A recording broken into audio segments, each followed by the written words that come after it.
Hi everyone, Amy here with Amy's Wares, and today I'm going to make a customizable greeting card set to give as a gift. Now I have this smattering of panels. They're cut down slightly smaller than A2 size. That is a heavyweight 110-pound cardstock. It is the cheap colored cardstock with the white core. I have this die set that I'm going to use for the sentiments from All to New that I recently acquired, and it cuts out the sentiment out of a little sentiment strip, so that's super fun and I'm excited to play with that. I will link all the products available in the video description box below, but here I have the Mega Succulent 3D, the Geo Diamonds 3D, the Curving Leaves 3D. These are all from All to New. I have the I don't know what that says. I'll link it below in the video description box. Vintage Lace 3D, and then also Peaceful Poppies. These are also new and I just recently acquired them. So I'm going to make 6 different cards here. You can see I have all the little pieces parts, but what makes it customizable and fun is I'm going to give it to the recipient like this. So they can remove the backer of the foam tape on these strips, slap it down on the card, and give it to whomever they need to for that specific occasion.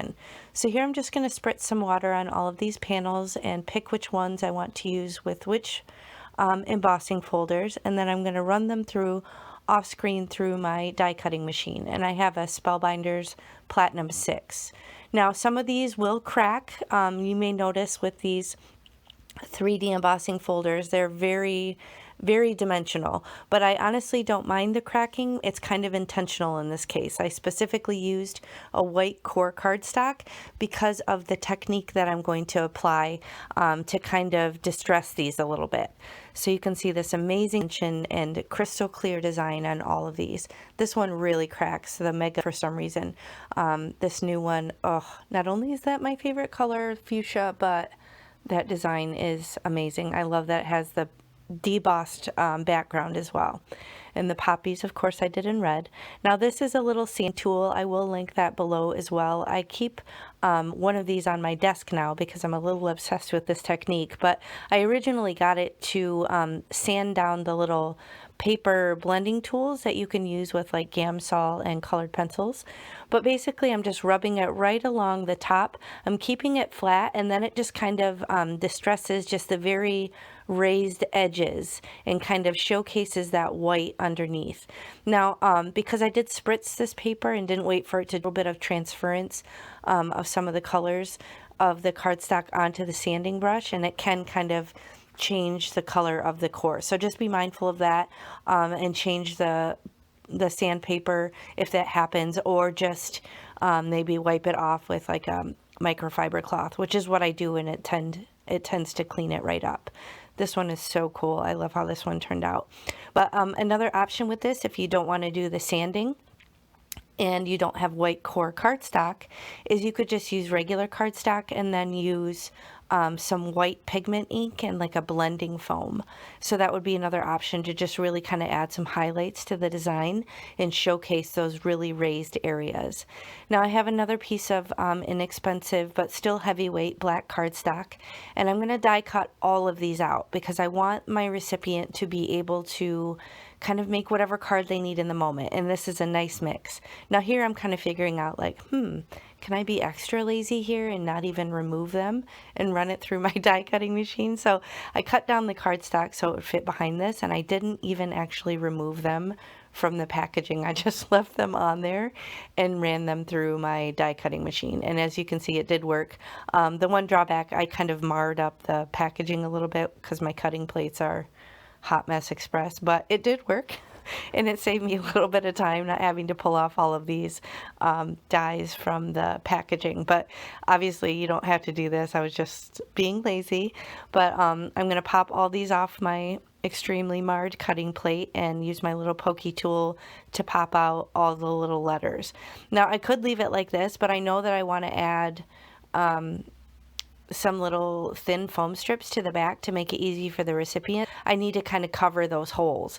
My solution to that is I have this sentiment die. This coordinates with all of my little stackable sentiment stamps that I get from LDRS Creative, and I knew that they would be the perfect size to kind of fit behind these black die cut strips. So I'm just taking some more white cardstock, running this through, and then basically I can just attach these to the back.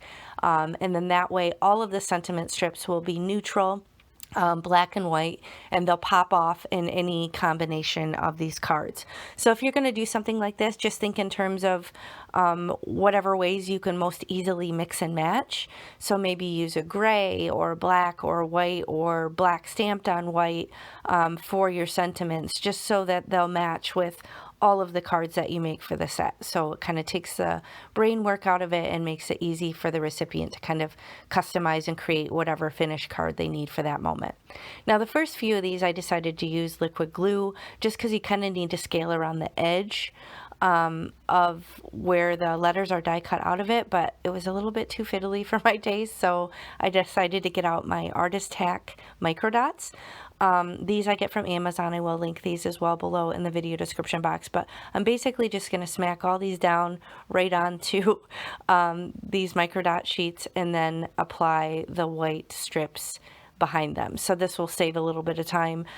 If you get any little residual dots around either on the front or on the back around where the white doesn't touch, just use an adhesive eraser and that should take it right off. Now, if you do get micro dots and you're using like a metallic cardstock or something like that, then you can use some rubbing alcohol and a little Q-tip to take that off of kind of a shiny surface cardstock.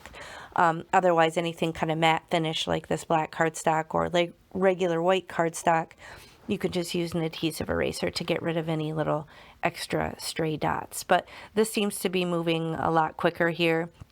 And then you also get the benefit of getting some of the micro dots in between all the letters and everything, so it makes it even more secure. But it's not a huge issue. You don't really need a whole lot of adhesive to kind of attach the white to the black.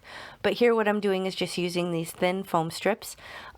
These are two-sided adhesive, but I'm just going to leave the backer on them so that, you know, whoever gets this card set, they can just remove the little backer strip when they pick a sentiment and add it to the front of the card, and then boom, finished cards. So I think this is a really neat gift for if you need to do teacher gifts, for maybe if you still have kids in school, or for donations or a nice hostess gift. But this is a nice thing to give, or even as a stocking stuffer, since we're, you know, coming up on Christmas. But this is just a nice way to kind of share your crafty talents with other people and kind of allow them to have some cards on hand when they may need them.